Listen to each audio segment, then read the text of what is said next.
ഹരേ കൃഷ്ണ ഹരേ രാമ ഹരേ രാമ രാമ രാമ ഹരേ ഹരേ ഹരേ കൃഷ്ണ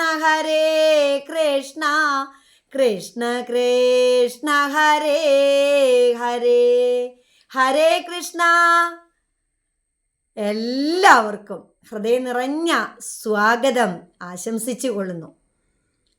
ഇന്ന് നമുക്ക് ഒരു ക്ഷേത്ര ദർശനം കൊണ്ട് ഉള്ള ഗുണം എന്താണെന്നൊക്കെ ഒന്ന് മനസ്സിലാക്കാം.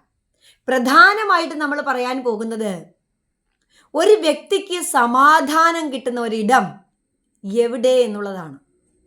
എവിടെയായിരിക്കും?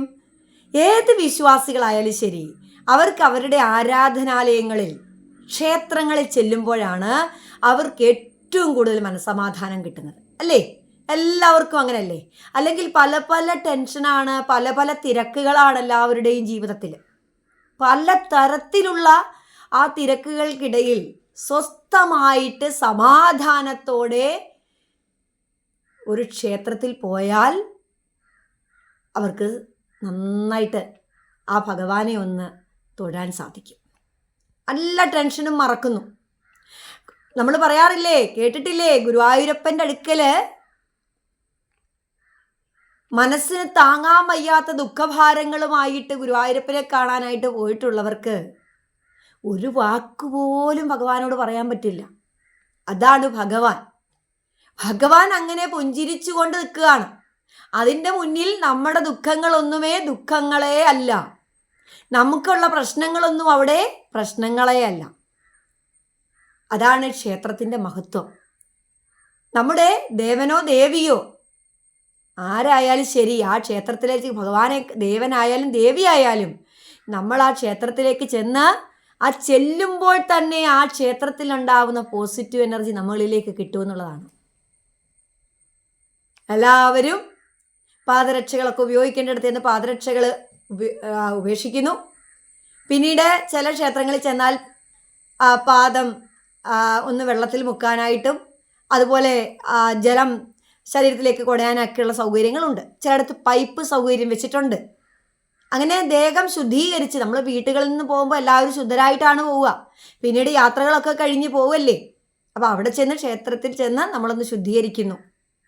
പിന്നീട് ആദ്യം ചെന്ന് ക്ഷേത്രത്തിലേക്കല്ല കയറുന്നത്, നമ്മൾ ചുറ്റോട് ചുറ്റും ആ ക്ഷേത്രത്തിൻ്റെ ആ പ്രധാന ശ്രീകോവിലിന് പ്രദക്ഷിണം വെക്കുന്നു, അല്ലേ? ഉപദേവതകളെയൊക്കെ തൊഴുന്നു. അവിടെ അതിനുശേഷം ശ്രീകോവിലിനകത്ത് ചുറ്റുപ്രദക്ഷിണം നടത്തുന്നു.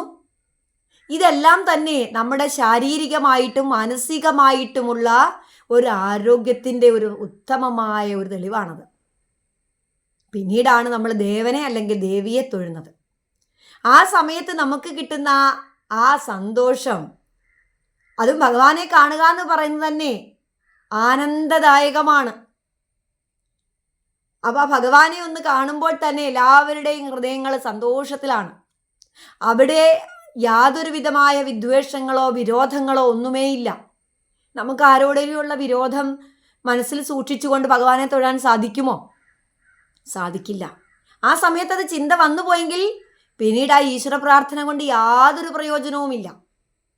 അപ്പോൾ എല്ലാവിധമായ ആ ചിന്തകളെയും മാറ്റിവെച്ചതിന് ശേഷം നമ്മൾ ക്ഷേത്ര ദർശനം നടത്തുക. മാറ്റിയില്ലെങ്കിലും അത് ക്ഷേത്രത്തിൽ ചെല്ലുമ്പോൾ അതെല്ലാം നമ്മുടെ ഹൃദയത്തിൽ നിന്ന് മാറിയിരിക്കുമെന്നുള്ളതാണ്. അതുപോലെ നമ്മൾ വെറുതെ ഒരു ക്ഷേത്രത്തിൽ പോകരുത്.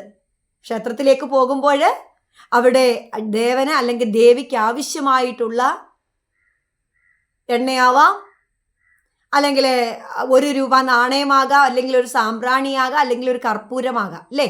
എന്തെങ്കിലും ദേവന് നമ്മൾ കൊണ്ടുപോകണം. അല്ലെങ്കിൽ പുഷ്പമാകാം, പത്രമല്ല, എന്തായാലും മതി. എന്തെങ്കിലും നമ്മൾ ഭഗവാന് സമർപ്പിക്കണം. നമ്മുടെ മനസ്സ് നമ്മുടെ ഭഗവാന് നാമങ്ങൾ കൊണ്ട് സമർപ്പിക്കുന്നു. ഇതായാലും മതി. ഒന്നും കൊണ്ടുപോകാൻ പറ്റുന്നില്ലെങ്കിൽ പോലും ആ നാമങ്ങളെങ്കിലും ചൊല്ലുന്നവരായിരിക്കണം. നാമങ്ങൾ ക്ഷേത്രത്തിൽ പോയി ചൊല്ലാൻ പറ്റുന്നില്ലെങ്കിൽ പിന്നീട് നമ്മുടെ ആ ക്ഷേത്ര ദർശനം പുണ്യമാകുമോ? ക്ഷേത്ര പ്രതിഷ്ഠയ്ക്ക് അനുസരിച്ച് ആ ക്ഷേത്രത്തിൽ ഒരു മൂലമന്ത്രം ഉണ്ടാവും. ഓം നമോ നാരായണ, അല്ലെ ഓം നമഃശിവായ. ഗണപതി ക്ഷേത്രമാണെങ്കിൽ ഓം ഗം ഗണപതേ നമ. അപ്പം ഇങ്ങനെയുള്ളതായ മൂലമന്ത്രങ്ങൾ നമ്മൾ ചൊല്ലുക. അങ്ങനെ ആ ക്ഷേത്ര ദർശനത്തിൽ പുണ്യമായിട്ടുള്ള ഒരു കാര്യമാണ് നമ്മളിപ്പോൾ പറഞ്ഞത്. ക്ഷേത്രത്തിൽ പോകുമ്പോൾ സംസാരങ്ങളൊക്കെ കുറച്ച് ആ ക്ഷേത്രത്തിൽ നാമം ജപിക്കുക. പിന്നീട് ക്ഷേത്ര പൂജകളിൽ നമ്മൾ ഏതെങ്കിലും ഒന്നിൽ പങ്കെടുക്കാൻ സാധിക്കുക.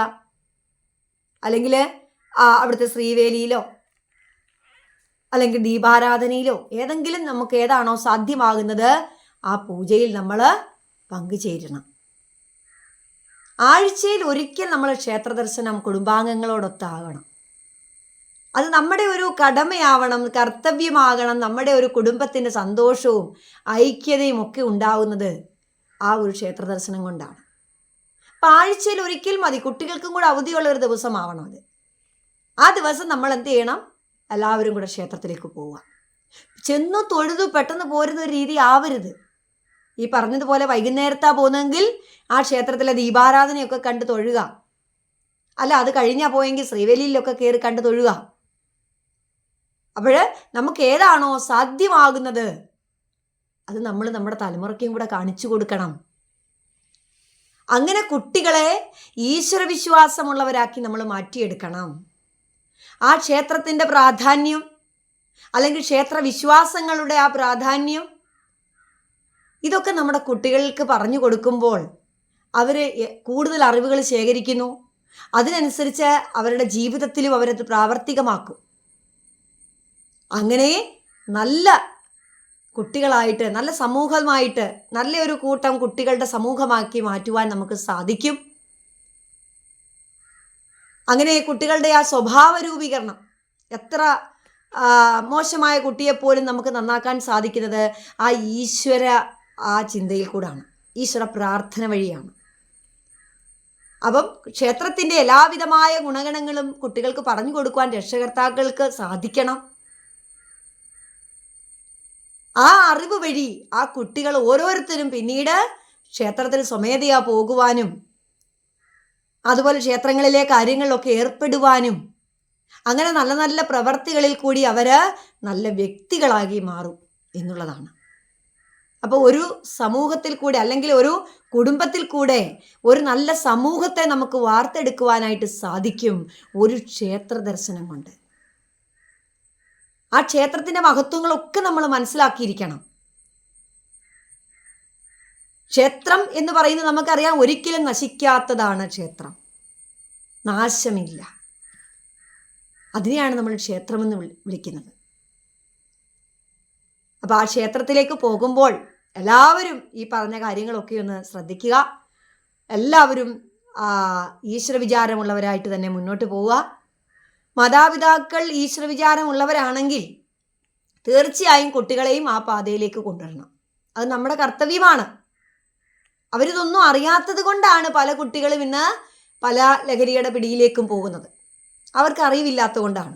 അപ്പോൾ അവരെയൊക്കെ നമുക്ക് അതിൽ നിന്ന് മാറ്റി ക്ഷേത്രങ്ങളുടെ ആ പ്രാധാന്യമൊക്കെ മനസ്സിലാക്കി ദേവൻ്റെ ദേവിയുടെയൊക്കെ ആ ഒരു കഥകളിൽ കൂടെ ഉപകഥകളിൽ കൂടിയൊക്കെ അവരെ ബോധവാന്മാരാക്കിക്കൊണ്ട് ആ ക്ഷേത്ര പ്രദക്ഷിണങ്ങളും ഒക്കെ ചെയ്യിച്ച് ആ ഈശ്വര പ്രാർത്ഥന വഴി അവരുടെ ലക്ഷ്യങ്ങളിലേക്ക് അവർക്ക് എത്തിച്ചേരാമെന്ന് നമുക്ക് പഠിപ്പിക്കുവാനായിട്ട് സാധിക്കണം. അത് നമ്മളെ കൊണ്ട് മാത്രമേ സാധിക്കുകയുള്ളൂ. അപ്പോൾ എല്ലാ മക്കൾക്കും നല്ലത് കാര്യങ്ങൾ പറഞ്ഞു കൊടുക്കുവാൻ രക്ഷകർത്താക്കൾക്കൂടെ സാധിക്കണം എന്നുള്ളതാണ് നമ്മളിവിടെ പറയുന്നത്. അപ്പോൾ ഗുരുക്കന്മാരുടെ ആ അനുഗ്രഹം നമ്മളിലേക്ക് ഉണ്ടാവണം. അപ്പോൾ ആ ഗുരുക്കന്മാരുടെ സാന്നിധ്യം, ആ അനുഗ്രഹമൊക്കെ എന്താണെന്ന് നമുക്ക് എല്ലാം ഈ ക്ഷേത്ര ദർശനത്തിൽ കൂടെ മനസ്സിലാക്കാൻ സാധിക്കും. അതാണ് നല്ല ഗുണങ്ങൾ കിട്ടുന്നത് എവിടെയാണോ, സമാധാനം കിട്ടുന്നത് എവിടെയാണോ, നല്ല ശീലങ്ങൾ കിട്ടുന്നത് എവിടെയാണോ, അതേപോലെ ഒരു വ്യക്തിയെ നല്ല രീതിയിലേക്ക് വാർത്തെടുക്കുവാൻ സാധിക്കുന്നത് എവിടെയാണ്? ഒരു ക്ഷേത്രത്തിൽ കൂടാണ്. ഒരു ക്ഷേത്രത്തിൽ പോകുവാൻ ആദ്യം ഒരു കുടുംബത്തിൽ നിന്നൊരു കുട്ടിക്ക് തോന്നിയാൽ തന്നെ ആ കുടുംബം പോലും നന്നാകുന്നതാണ്. അപ്പോൾ ആരാധനാലയങ്ങളിലേക്ക് പോകുന്നതിന് മടിയില്ലാത്ത കുട്ടികളായിട്ട് മുന്നോട്ട് വരണമെങ്കിൽ രക്ഷകർത്താക്കൾ അവർ കുടുംബസമേതം തന്നെ ക്ഷേത്രത്തിൽ പോവുക എന്നാണ് നമ്മളിവിടെ ഈ വീഡിയോയിൽ ഇന്ന് പറയുന്നത്. അപ്പോൾ എല്ലാവർക്കും പ്രയോജനമാകട്ടെ എന്ന് ആശംസിച്ചുകൊണ്ട് ഇന്നത്തെ ഈ ഒരു മഹത്വം നിറഞ്ഞ ആ നന്മ നിറഞ്ഞിട്ടുള്ള ആ ക്ഷേത്രത്തിലേക്ക് പോകുന്ന ആ ഗുണങ്ങളെക്കുറിച്ചുള്ള വാക്കുകൾ ഇന്നിവിടെ ശുഭകമായിട്ട് പര്യവസാനിക്കുന്നു. ഹരേ രാമ രാമ രാമ ഹരേ ഹരേ, ഹരേ കൃഷ്ണ കൃഷ്ണ കൃഷ്ണ ഹരേ ഹരേ. ഹരേ കൃഷ്ണ.